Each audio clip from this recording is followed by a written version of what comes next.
if two wheels are locked on an axle so that they are not free to turn separately, one or the other has to slide. So engineers had to find a way to connect both rear wheels to the engine without sliding and slipping on turns. The device which makes this possible is a part of the rear axle. It is called the differential because it can drive the rear wheels at different speeds. The differential looks complicated, but once we understand its principle, it is amazingly simple. These two wheels are mounted on separate axles and supported by a frame so that they can revolve freely at different speeds. Let's fasten a spoke on the inner end of each axle so that by turning the spokes, we can turn each wheel separately. With a bar or crosspiece, we can turn both wheels in the same direction at the same rate of speed. Let's get something to hold this bar in place so that it will press against the spokes. Notice that this support is not locked to the axle. It turns freely. Now we can spin the wheels by rotating the support. This is fine as long as both wheels are able to turn at the same speed. But let's see what happens when we go around the corner. With this arrangement, we cannot drive one wheel faster than the other. And if we stop one wheel, the other wheel won't budge. Let's put this bar on a pivot so that it can swing in either direction.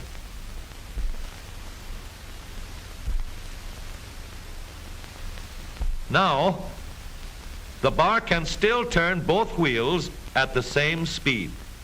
And because it pivots, it lets one wheel turn even when the other is stopped.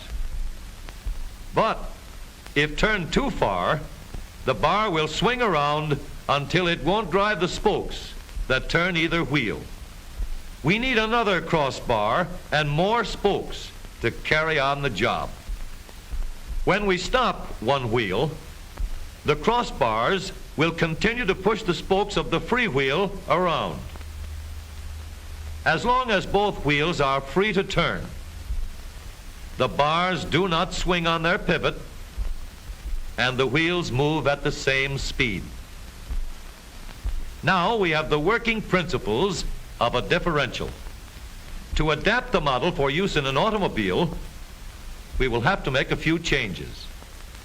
In order to reduce the jerky action caused by wide spaces between the spokes, we will put in more spokes. Further filling in the spaces between the spokes gives steadier, more continuous action, and changing the shape gives firm, constant contact.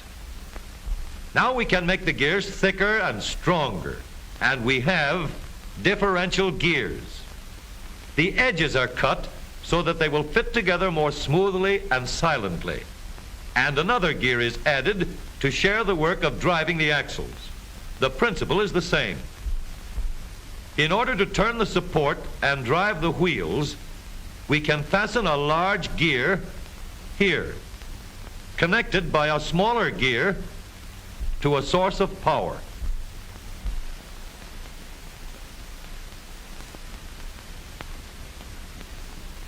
Notice that the power is connected to the differential at the center line. We can make our model more compact by moving the gears closer together.